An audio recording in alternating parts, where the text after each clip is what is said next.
Good afternoon, everyone. Welcome to Nutmeg Sports on the HAN Network. It is a Wednesday edition. That is not Donald Eng standing to my left this afternoon. That is Dave Stewart, of course, my FCAC Game Day co-host. Dave, how are you? Good to see you. I'm doing great. How are you, Rob? I'm good. And you found your way here okay? Yeah, I've actually only been here. This is only like the third time I've been here, and I have not seen the studio yet. So this is a big treat today. Quite a place to see for sure. So welcome to the program for a Wednesday, everyone, as we get you over the hump of the work week and get you through into the weekend. A weekend that will be actually quiet for us around here at the HAN Network because there is no FCAC championship game this weekend, Dave. So it's going to be kind of strange to have a whole weekend and no games to do. It's like Super Bowl hype week, you're going to get ready for the Darien-New Canaan game on Thanksgiving Day and a lot of other Thanksgiving games, of course. And but there's still going to be a lot going on. We've got 4 FCAC teams in the state finals, and we've got possibly 2 more. And all the swim teams are just awesome this year. That's right. So, looking good. Yep, and it'll take us into a busy week next week. Now, not only will we talk football today, we'll talk where we are in the states as well. There's been another school on the verge of trouble or not trouble. We'll let you be the judge when we tell you about it in a little bit. But we'll also get to the athletes of the week as well. We'll take a look at that, see how the voting is going, and kind of line everything up, and then into a big week next week that will include 2 pep rallies, Monday and Tuesday, where we go to both Darien and New Canaan, and then Wednesday a big roundtable show coming up at Boyle Stadium, the site of the FCAC championship game before the championship game itself. And of course, not to be forgotten, it's also the Turkey Bowl as well as the 50th anniversary of the big game. That's all Thanksgiving morning at 10:30. All the action beginning at 8 o'clock, and you're going to be part of a special pregame show at 10, I'm hearing. It should be okay. It should be pretty good. Chris Kalin, that'll be kind of fun to watch you and Cato work your way through a half hour of warm-up. I get along with Cato pretty well, so it's good. We see eye to eye on things. Most people get along with Cato up to a point. No, I love Cato. So no, he's great. Whether he's on the sidelines in the booth with you, doing a pregame, whatever. He's great. Yeah, I've actually known Cato a long time. Give him a really hard time, but that's part of the gig of being friends, I guess. That's true. Yeah, let's dive into everything that we have to get to, Dave, and we can start things off with field hockey. A couple of nice stories in field hockey. New Canaan didn't seem to quite be. They were in the Final Four of field hockey, but they weren't in that Wilton-Darien conversation. Yet Darien has gone home. Their season came to an end when Wilton ended it last Friday, and here's New Canaan heading into the state championship. Yeah, it's interesting you mentioned Wilton-Darien too. They one of the themes kind of this year was that even though they won the FCAC championship last year, people weren't mentioning them in the same breath as Wilton and Darien, and they they kind of took that as kind of a rallying cry, and they've kind of worked with it too, and they had a bad loss to Greenwich towards the end of the season, and kind of a turning point for them. Like they reached the low point and bounced back, and they came back 2 days later, beat the Wilton Warriors at Dunningfield 2-1, and since then they've only had the one loss, and they lost to Darien, and that was a 2-1 loss in the semifinals. So they've looked pretty good, and they're in the first state final since 2009. And I was mentioning to you before, the last time they won the state championship was in 2003, and it was actually Sue Schwertel's final game as the head coach, and of course she's a legendary coach in Connecticut. Absolutely true. Now, what will it take for the Rams to win a championship? I think they just have to keep playing the way they've been playing. Lately, they had an interesting game against Laurelton Hall last night, and that Laurelton Hall kind of dominated the game early on. It only amounted to a 2-1 advantage in shots, but possession time, field of play was really in Laurelton Hall's favor. New Canaan's defense really played well and kept them from getting open looks. And then in the second half, New Canaan got their first penalty corner with about 17 minutes left, which is a long time to go without a penalty corner. As soon as they got that penalty corner, the game just completely changed. New Canaan had the advantage, and Tigger Nesbitt scored on a penalty corner. And then about 2.5 minutes later, Mariana Ferreira got one in, 2-0, and New Canaan dominated the rest of the way. actually outshot outshot Laurelton Hall, I believe, 7-0. But Joel Barlow is important to talk about. Yes, Joel Barlow looked very good last night, beating Avon 4-1, and it's good. Those are the two teams in the finals: New Canaan versus Joel Barlow for Class M title. They've had a great year, and they're rolling right now. So they're #1 seed. So it's going to be an interesting one. Yeah, I think that's a toss-up. That sounds like it's a really good game. Yeah, that's a good matchup, and teams outside the FCAC don't get enough credit for what they do. And sometimes that's justified because the FCAC schedule is so tough. But in the case of Joel Barlow and Laurelton Hall, those are great teams in their own right, and it's not like an FCAC team just shows up and beats them. They do have to play. So we'll see. And did I read that's at Wethersfield? That's at Wethersfield at 10 a.m. They play all the finals in field hockey at Wethersfield High School, which, they're trying to promote the sport of hockey or field hockey in Connecticut as a whole. I sometimes question whether you really want to send people. You've got a team from Reading and a team from New Canaan, and you want to send them all the way up to Wethersfield. Especially in New Canaan and Joe Barlow's case, you're sending them all up there at 10 a.m. on a Saturday. I don't know that I think that's going to keep the fan base down, keep the kids from the high school from heading up that way. And we've seen that in football as well, especially when they do a lot of those, like stack the games at various sites for championships. We saw it in New Britain the one year. I know, certainly down in Stamford, that was, I think, an 11 o'clock kickoff between New Canaan and Darien, but not a long trip for those two fan bases. Yeah. That was back in 2013. But St. Joe's, I know, played a championship game that same day, same time, and I think they kicked off like 10:30. Yeah, and that's the type of thing where I think it's a good idea to maybe have several different sites, maybe even just two, one up north, one down south, and just see what your matchups are.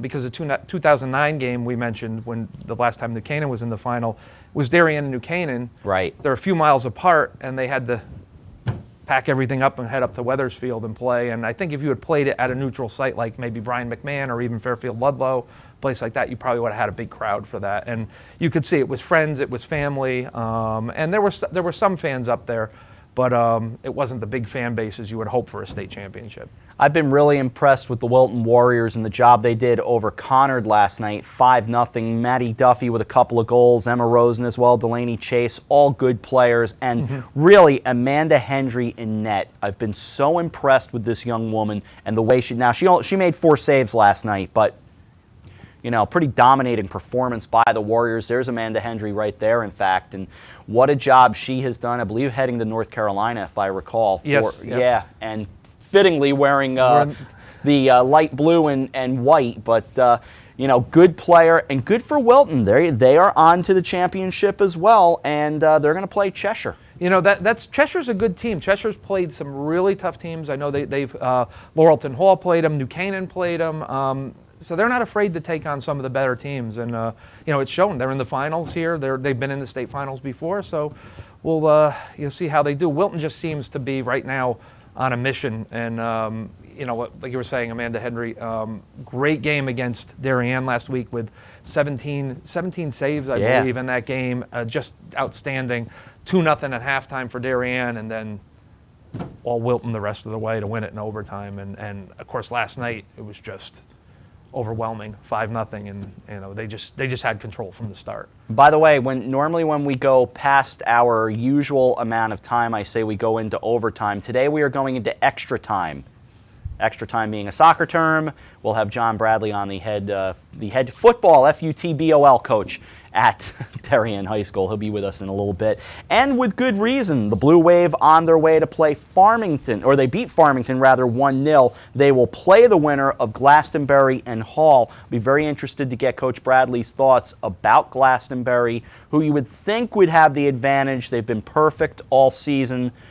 You would imagine they have the edge over Hall out of West Hartford. Of course, that would have been Bridgeport Central's place to be. Yeah, so it's interesting to see is Hall going to play with just a lot of kind of reckless abandon because they're, hey, they've got a second life here. They thought they were done. You're playing with house money, and just let it fly and see what you can do. And as far as Glastonbury, they'll go untouched this season. So that's a tough nut to crack. It's a great town for soccer. I'm going to throw you a change up here. Your thoughts on that Bridgeport Central situation? I mean, really too bad what happened there. It's unfortunate because it's obviously nothing intentional. They self-reported it.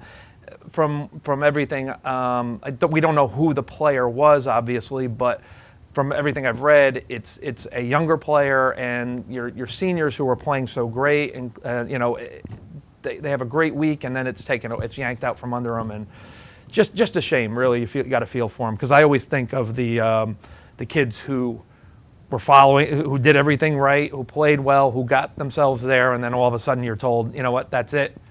You're done, and you're not even on the field. And as Mike Suppy explained to us yesterday on Coffee Break, it's a rule that kind of rolls all the way up to a national level, and I still think it's a crazy rule. I know some of us off the air have been talking about it, and I think it's a shame. It was a great story for Bridgeport as a city, Central as a high school, and you just hate seeing things like that happen. When New Canaan actually had a situation, they didn't have to forfeit a game, but girls soccer team, they had their goalie.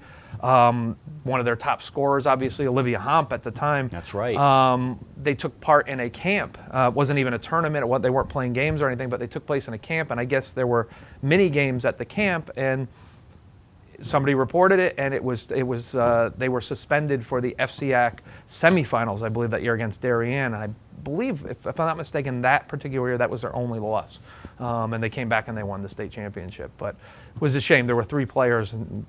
Took three key players, actually, in that case. But it's kind of a strange rule. I understand why they have it in place, but I don't know if it's really for the benefit of too many people, no. Especially in a situation like the Bridgeport Central. On to girls soccer we go. Ridgefield beat New Canaan 3-1 back on Monday, so it's Ridgefield and, wait for it, Glastonbury for the championship. And again, they play some good soccer in Glastonbury, so that's Class LL. They're looking for a double champion, the double championship this year. But I give Ridgefield a good chance here, because Ridgefield is really on a roll. They've won 13 in a row since losing to St. Joe's 3-0 in early October, and they rolled through the FCAC championship, beat St. Joe's, and it's just, they look really, really good right now. They're playing great. Julia Middlebrook, their goalie, is on fire right now, and yeah, she's such a vocal leader too. She was a great interview with the championship a few weeks ago. Well, you can hear her the whole game. She's the one. She's kind of almost doing a play-by-play for her own team of what's going on the field, directing everybody. And you saw that in the FCAC final. Right. She did the same thing against New Canaan in the semifinals, the state semifinals the other night, and New Canaan played her twice and only touched her for one goal. Ironically scored by Katie Donovan, New Canaan's goalie, on a free kick, which was an interesting twist. And it was short-lived. They scored a minute. Ridgefield scored a minute later and kind of took over after that. St. Joseph over Pomperog 3-2 in Class L. So the top seed, the Cadets, will play number 2 Suffield for the championship in Class L. So get a 1-2 matchup there. That's interesting. And St. Joe's, we were talking about Wilton Field hockey. St. Joe's seems like they're on a mission right now too, and especially after that FCAC championship game loss. Yeah. I was thinking about this with the way they've been playing and the way they've been handling teams in the state tournament now. It's very interesting, because it seems like, to me, that points towards the familiarity of FCAC teams playing other FCAC teams. There's not necessarily that intimidation factor. You see it with Wilton and Darien in field hockey. You saw it at St. Joe's and Ridgefield in girls soccer in the final. And then St. Joe's goes into the States, and people can't touch them right now. I know Pomperog did keep it close, but it was 3-1, and they scored a late goal to make it closer. But it's interesting. I feel like the intimidation factor drops the more you play a team. In swimming, Greenwich won Class LL. They won the title with 897 points. Ridgefield second, Staples third. So good meet there. Yeah, FCAC is stacked in swimming right now, and you're going to have Class L. Really probably going to come down to New Canaan and Darien, which that's tonight. That's right, Middletown. So that's that you're probably going to have those two, and if you watch the state open, there's about 5 or 6 teams that could finish in the top 10 from the FCAC. So it'll be interesting. It's a strange dynamic for the state tournaments, in that because they go 3 heats instead of 2, like the FCAC meet, teams that have elite swimmers like a New Canaan, which won the FCAC championship, may not fare as well in the class meets because you do go deeper. So a team like Greenwich, which finished, I believe, 5th in the FCAC, can go out and really they dominated at Double L because they don't necessarily have the elite swimmers this year that, say, a Ridgefield has a Marcy McGuire and Buchanan has a Megan Egan and Katie Caldwell. And, they don't have that, but they have a lot of good swimmers, and they just pile up points. And Megan Egan, one of those who you wrote about, who signed her letter just this week. Yeah, Boston University. So she's gonna carry on the tradition of the Egan daughters going into college and swimming. So congratulations to her and everyone getting ready to head off, or at least announcing where they're heading off to college. Finally, from volleyball, Ludlow and Cheshire at Foreign. Ludlow actually going in as a little bit of the underdog to Cheshire. Cheshire has been the better team, at least record-wise, but boy, I wouldn't rule out Ludlow at all. Ludlow's like Ridgefield right now. They're just soaring. They've been playing well for a while. Falcons soaring, I like that. Here you go. But they, Dave Stewart, everyone. They've been playing really well. To beat Darien twice, I don't care if Izzy Taylor's out. Obviously that hurts Darien. Sure, it did. Darien is, they breed volleyball players down there. They have a lot of deep. To beat them under any circumstances is a tough haul, and to beat them twice the way they did, and beat them down in Darien. It doesn't get any better than that for a team. No, it's pretty impressive. We've got some football to talk about, John Bradley as well. So some other goodies still as we move along on a hump day edition of Nutmeg Sports. Dave and I return right after this with Eric Gendron across the way. We continue on the HAN Network. Here at the Darien Sports Shop, we are very excited about our newly redesigned men's department. Gentlemen, if you're shopping for work, weekend, or wedding, we've got the latest styles and trends inside our spacious new department just for you. We have vast selections from Peter Millar, Vineyard Vines, Johnny O, Duckhead, Barber, and so much more. And you can even walk out of the store in the new Wolverine 1,000-mile men's boot. Conveniently located with free and easy parking at 1127 Post Road, Darien, Connecticut. Or shop us online at dariensport.com. It's time to come back to hometown banking, where people are taken into account, not just balances. Where community comes first. A place where there's more than one kind of interest. Where automation will never replace consideration. Where they not only know your name, they know your dog's name too. It's time to expect more. It's time to bank well. Bank smart. Bank local. Bank well. This fall for our red panda. That's right. Rashawn the red panda will be visiting the Beardsley Zoo for a limited time. Resembling raccoons, red pandas primarily eat bamboo, but will occasionally eat fruits, berries, young leaves, and certain tree bark, like their better-known black and white cousins. As an adult, Rashawn is expected to weigh 10 to 12 pounds, and you can see him at the South American Rainforest exhibit, Connecticut's Beardsley Zoo of Bridgeport. A whole new experience. 875 Noble Avenue, Bridgeport. 203-394-6565.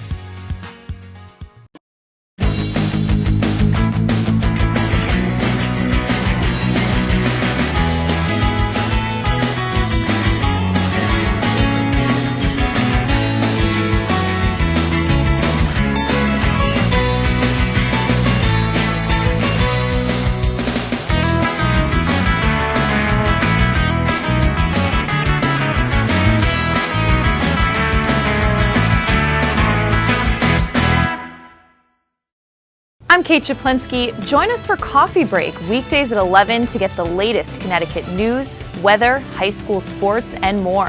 News doesn't get any more local than on Coffee Break on the HAN Network. Thank you, Kate Czaplinski, who actually was just in that commercial and is actually sitting right over there. Welcome back to Nutmeg Sports right here on the HAN Network. Dave Stewart across the way. I'm Rob Adams. John Bradley, the head boys soccer coach from Darien, coming up right around 2:30. This is one of those weeks where I can look at the football schedule and I can read you the entire schedule, in part because the FCAC is off, in part because a lot of schools are off. So, you know, you've got a game tomorrow in the Pequot West. I mean, that's what we're talking about. We're talking about Gilbert Northwestern against SMSA University at 6 o'clock tomorrow. After that, it's some CCC, CSC, ECC, and again the Pequot on to the Saturday the 21st, CCC, CSC, Pequot East, and Dean Tech out of Massachusetts playing CREC. That literally is about the length of your schedule for this weekend. It's time to get ready for Thanksgiving football. That's a lot of teams are preparing for their big rivalry games. Some with state aspirations, some just looking to finish on a high note. But it's kind of looking for the high school football fix this week is not as easy as it usually is. And then when you look to next week, and we will briefly, because Nutmeg Sports next week will really kind of be these pep rallies that we were mentioning, and then that special roundtable on Wednesday at Boyle Stadium. So there will be a different feeling to the show next week, plus it'll all be on the road. But all that being said, and by the way, and I'm going to pause just here to note this, Dwight Freeney has just retweeted our Mark Ivanchik video, and I thought you guys would all appreciate that. So Dwight Freeney of the NFL has retweeted the Mark Ivanchik stuff that we all did. So great stuff by Eric Gendron and the crew here, and I thought everybody would get a kick out of that. That literally hit my phone while I was looking down. Very good timing. But anyway, kind of proud of that. Anyway, on the 24th, you've got 3 games, believe it or not. Avon at Simsbury, Tolland at E.O. Smith, and Valley Old Lyme at Haddams Killingworth. Then you've got some games on the 25th, locally just really Danbury and Ridgefield from the FCAC perspective. You've got Daniel Hand and Guilford in the SCC and Massac and Newtown in the SWC. But the buffet is Thanksgiving morning. And there's more than Darien New Canaan. Of course, we're going to focus on Darien New Canaan because it's the game we're covering. But there are plenty of games. Ward and Ludlow, Greenwich and Staples, Stamford and West Hill, Norwalk and McMahon, Trinity Catholic and Wilton, Trumbull and St. Joe's, all in the FCAC, among a lot of other games. Yeah, and it's what's great about it is it's kind of gives you a playoff game feel, even if a team's not going to the playoffs or they don't have a state tournament on the horizon. You look at Ludlow and Ward, 2 teams that are going to finish under 500. Yep. They're not going anywhere. This takes on a championship feel for them, and the team that comes away with the win is going to go home feeling really good that day. And we'll talk about it next week, obviously, in more detail, but among the games of intrigue, and it's always a good matchup, Greenwich and Staples will be a good matchup, but Staples has state aspirations. Greenwich obviously does not now with their 37-7 loss to Ridgefield last Saturday. But for Greenwich, and really for Staples, not only has it become a rivalry, but it becomes a bit of a playoff game. Yes. Well, Greenwich, for one thing, is 4-4 right now, and would hate to finish with a losing record of 4-5. So they've got something to play for with pride there, and obviously knocking off Staples would be a great send-off for the seniors on that team, and great jumping board into next year.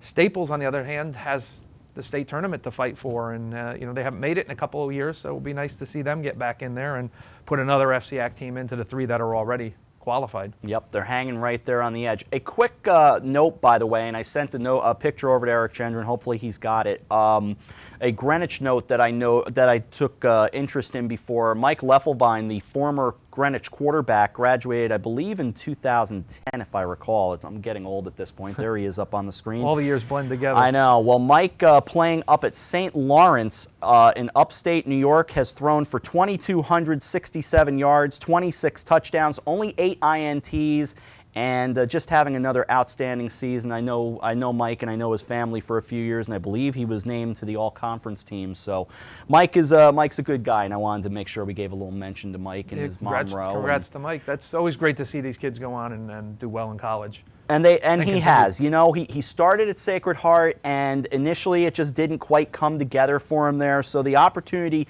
to go and play somewhere else, transfer, really did work out well for him, and he is an All-Liberty League selection. So congratulations. Very nice. Great to see that. And that's what Don and I were talking about this yesterday, Dave, that we like keeping an eye on the alums. We're trying to get Kirk Casale to come over and chat with us.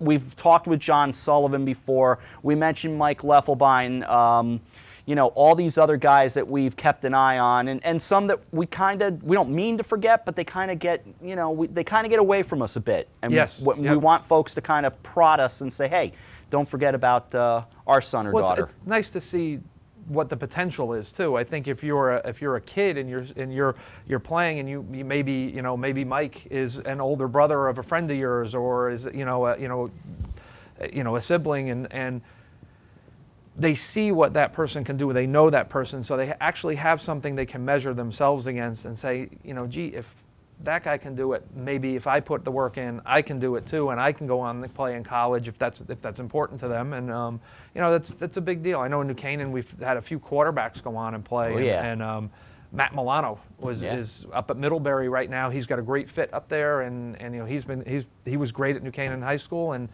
he's great up there, and he's doing some really good things there. Of course, Michael Collins just broke his New Canaan High School record for touchdowns in a season, but he seems to be racking them up right now. But Matt Milano was phenomenal at New Canaan High School. So to see him go on and perform well is a big thing.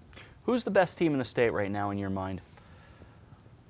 It's so hard to tell. I think we'll know after we see Darien and New Canaan play. I don't see how the winner of that game can't be ranked number one. I really don't. Really over Southington? Yeah, I mean that is a game where you've got number 2 and number 3 in the state. Whether you think it's Darien better or New Canaan better, they're just so strong, and that's going to be in such a big moment that I think that team deserves to be number one. I keep my eye on the Game Time CT poll, and I found it interesting that week after week after week, it was New Canaan 2, Darien 3. Last week, they flip-flopped coming into this week. So now in this week's poll, it is Darien 2, New Canaan 3. Southington's been there all along. Found that all interesting. Once you're number one, once you're voted number one, I think it's hard to knock a team out of number one, because unless they do something, unless they lose, or they have some sort of mix-up in a game and they don't really play the way they're supposed to. But yeah, I think Darien definitely deserves to be number 2 right now because of that win over Staples. I mean, it's a shutout. Great defensive performance. They were a little sloppy with a few turnovers. I think 4 in the game. Yeah. But they still got it done. They still beat a very good Staples team, which you'd have to look at Staples or Trinity as being the 3rd best team in the FCAC right now. And maybe Ridgefield a little bit behind them, but. Yeah, I think it's deserved. Darien moving up in that case. They've played it. They have, just based on that Staples win, they have played a tougher schedule than New Canaan. Did you see a matter of Ridgefield being ranked this high? If you were ranking the FCAC, if you were doing your own poll, I think we'd both agree it'd be Darien 1, New Canaan 2. After that, I mean, is it Ridgefield? Is it Trinity Catholic? Is it Staples? But Ridgefield right there in the middle of that. I'm going to say Trinity because that's my school. So, but I'll say Trinity as well. And Trinity and Trinity and Ridgefield, similar situation. Trinity's only loss was on opening week to a Greenwich team, which and that ended up, I believe, the score is 42-38. So they did put up points against them. And you got to figure maybe they're finding their way at that point, and they haven't lost since. And then in Ridgefield's case, Ridgefield, young team, getting better and better every week, just had a really bad matchup to start with. Playing New Canaan on opening day is just not a good thing unless you're a veteran team, and they're not. So I kind of pushed that loss to the side. You still have to consider it because it could keep them out of the states if they end up not making it. Right now they're I believe they're number 6, but they lost to Trinity. But other than that, they've been playing really well, and they've been getting better and better every week. So, they deserve whatever they get right now. We're out for a break. We come back right after this. Nutmeg Sports on the HAN Network. When you experience a sports injury, you want to get better and fast. Coastal Ortho Express gives you direct access to orthopedic care quickly. Their physicians are fellowship trained in sports medicine at world-class universities and are also team doctors for area football teams. For specialized personal care of sports injuries, go to Coastal Ortho Express, open Monday through Saturday in the iPark building, 761 Main Avenue in Norwalk, or coastalorthoexpress.com. Coastal Orthopedics, keeping you on the move. Back to school means back to busy, and Stewart's Market can save you precious time by stocking all of your favorite essentials under one roof. For a healthy start to school, we have all the ingredients. Walter Stewart's, your family-owned fresh local market, 229 Elm Street and at stewartsmarket.com. Do you do a lot of running around but get nowhere when you're buying a car? Visit Pamby Chrysler Jeep Dodge and Ram for the one-stop buying experience and stop spinning your wheels. Football University, the nation's leading football training experience, is now accepting applications for its 2015 camps. Our elite faculty of NFL coaches and top professionals teach position-specific on the field and in the classroom to improve your football IQ and help you reach your full potential as a player. Apply today at footballuniversity.org. Football University, where technique plus talent beats talent alone. I'm Denise DiGregoli, the host of The Drive on the HAN Network.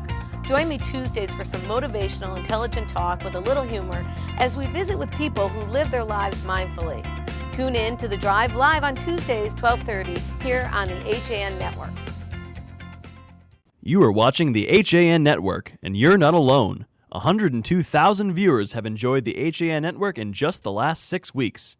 Advertise on the network that reaches Fairfield County, Connecticut's most engaged audience. Contact Jessica Murrin, Advertising Director, at 203-273-7312 or email jessica@han.network. Welcome back to Nutmeg Sports on the HAN Network. Dave Stewart hanging out with me. I'm Rob Adams. We'll get to Darien soccer coach John Bradley in just a second. I wanted to quickly mention, of course, in the midst of all the Berlin stuff, the Coggenshaug stuff from football, now you've got sources reporting that the CIAC is investigating Bloomfield and Rayshawn Phillips' transfer from Capital Prep. Bloomfield confident all rules followed in allowing Phillips to play. That from John Holt of WFSB. Well, it's one hit after the other this week. It really has been, and it's a shame. And let's talk some happier stuff and things that certainly are good to talk about, and that's the head soccer coach at Darien, John Bradley. Coach, Rob Adams, Dave Stewart, how are you? Good. How are you guys? We're doing well, thank you, and congratulations on the way this season is going. Boy, you guys have been fun to follow. Yeah, it's been a fun ride since last season. We've managed to go one better this year and get to the final. So we're hungry and looking forward to the weekend. Now, you beat Farmington back on Monday. Take me through that game and kind of evaluate it for us. Yeah, we played them last night. The first half was scrappy, tight. We scored a goal in the second half that was called offside, which we then had the privilege of looking at today, which was about 5 yards onside. But those things happen. We then took a 1-0 lead. Last 15 minutes, they threw everything at us. They put 3 forwards on, 4 forwards on. Our keeper made some great saves. Our centre-backs did a great job. And we held on and get to play again on Saturday. You know, Coach, Dave Stewart here. After the FCAC game, which was the FCAC final, which was a great match, what was the talk about after that game? How did the kids kind of regroup? I think in that game, obviously, we learned a few lessons that you've got to play the full 80 minutes. Obviously, we tied that game up with like 7 minutes left and then gave up a goal a couple minutes later. So in the playoffs, I think we've kept 3 clean sheets. So that's what we're really gearing this towards, is we've got to be, when we take a lead, we've got to protect it and finish off games, which we did a very good job of last night. Tell me about some of your players. I know Pablo Martinez, for instance, has been so good for you, but among others, you've got a really nice group of young men there. I mean, Liam Richmond in goal, he's been fantastic. I mean, I think in Andrew Matthew in centre midfield, in centre defence, we've got the best defender in the league. I know Yale's come to watch him for a few games, and boy, I hope they take him because he'll start there next year. Hunter Koeman in centre midfield, another captain. We've just got a lot of good contributions from everyone. I mean, Pablo sat out the first 8 games because obviously he transferred from prep, so he's made a big difference. But across the board, we've really been gelling and really been moving the ball well, and we don't mind who we play. Hopefully, those guys go to overtime and PKs tonight and make their game last as long as possible. That being said, Coach, you'd be a good guy to ask. You can get to a final and not have a championship, not have a champion, rather. Is that, and obviously as a great soccer guy yourself, is that the kind of thing that drives you crazy? I mean, I would love to see a winner, but I can see why they brought it in for the... You mean with the co-champions, right? Yes. Yeah, I mean, I see why the logic of bringing it in is that it's... I think primarily it's to not ruin a high school kid for the next 20 years if he blows the championship. And second, it's such a long season. I mean, I think because we made both finals, I think we're going on our 24th or 25th game. So if after all that grind you end up as co-champion, it's fine with me. Because again, ultimately they're high school kids who are going to put their heart and soul into this season. And if you tell any team, I don't really care which coach you speak to, any coach in the preseason, if you tell him he'll be a co-champion, he'll say thank you very much. You know, obviously you game plan for the opponent, but at this point in the year, is it more about just going with what got you there in terms of your game plans? Yeah, I mean, last night, obviously, they have a fantastic player who scored 4 goals against Wilton, so we made sure to make his life difficult. Again, it's slightly different now because we don't know who we're playing, so we can't even start to prepare until Thursday or Friday. But also, I want teams to worry about us because we've been playing very well. Always want to keep our momentum going and just put in a good performance at the weekend. I said last year when we played Glastonbury, they played us off the park. We didn't play very well in that game, which was the most disappointing thing. So we're more worried about us, keep doing the things we do well, and go out there on Saturday and really give it our best shot and know that we could have done nothing else. Similar to Ludlow, when we lost in the FCAC final, I thought we played really well, and they ultimately got the winner. Yeah, that was definitely a great game. Just getting to the FCAC final and getting to the state final for Darien, first time. Did the kids realize how historic this is, or are they kind of just in the moment? I think they just. I think the second point. I think they're just in the moment. They're oblivious, just because they're having so much fun with it. We're not playing with any pressure. Again, if we play Hall or Glastonbury, whichever one, so much has changed over the last 5 years since, obviously before that I was a girls coach, then I took over a program that had been to states once in 15, 20 years, whatever it was. So they realise the change that's there when a lot of the younger kids in town now are starting to take a bigger interest and coming to watch games. But I don't think they'll realise until this is done how huge this really is. How about around the school, Coach? Are the players sensing that they're kind of big men on campus, or is it still just, all about the football team? I mean, is the soccer team getting the respect they deserve and a little excitement? Yeah. I mean, to be honest, some of our biggest supporters are on the football team. I think it's fantastic that this weekend that there's no football game. I know a lot of the seniors, I mean, they grew up together when they were 8, 9, 10 years old. They all played soccer together. 12, 13, they went different directions. But ultimately, these kids hang out. They play lacrosse together, hockey together. So, I mean, the football team has been brilliant with us. The kids in the school, I mean, I think we're going to get a great turnout this week just because there's no other youth activity or high school activity. But around school, I don't see it as the other students picking football and soccer. I think other kids are just really into this, and we just happen to be the sport that's on a roll. So, I mean, the kids, I think we're going to surprise Glastonbury. I think we'll have a few people there at the weekend. That sounds great. We wish you a lot of luck, and we're hoping to see you next week. We've got a little bit of a pep rally we're going to be having over at Darien High School, and looking forward to talking soccer with you guys. Best of luck as you make your way into the championship. Thank you very much. See you next week. All right, Coach. We'll see you then. That is head coach John Bradley, the coach down at Darien High School of the soccer team. First of all, really likable guy who we've talked to quite a bit, from covering a few of his games, and a team that really I wish them a lot of luck. Well, the results are showing now too. What he's done over there with a program that really, hasn't been to the state finals, hasn't been to the FCAC finals before, hasn't made this type of noise. It's just been remarkable, a remarkable turnaround there. So we gave you a little extra time today on Nutmeg Sports. You're coming back again, right? We'll get you to do this again? Sure, I think I can make it up here. All right, I like the sound of that. Always fun to have Don here as well. I like the company here. See, I'm not into the Mike Francesa solo thing. I like somebody to talk talk with. That always helps. You don't want to just do a monologue, right? Exactly right. Great job by Eric Gendron on the other side as well. We thank you for joining us on a Wednesday edition of Nutmeg Sports. Our next broadcast broadcast in sports is not until Monday because no football game, no sports event of any kind this weekend for us. So we're back with you Monday with a special pep rally edition, more or less, of Nutmeg Sports. That's kind of the way the shows will run next Monday and Tuesday. A roundtable with all of us and a bunch of other writers from outside of our group as well on Wednesday, and then the big broadcast, which is available. You can go find it and buy it, championships.han.network, and we'll have it for you with the championship game when Darien plays New Canaan Thanksgiving morning, 10:30, 10 o'clock will be the pregame show, 8 o'clock special FCAC championship game day. For all of us here at the HAN Network, I'm Rob Adams. We'll start your day with Coffee Break tomorrow at 11 o'clock. So long, everyone.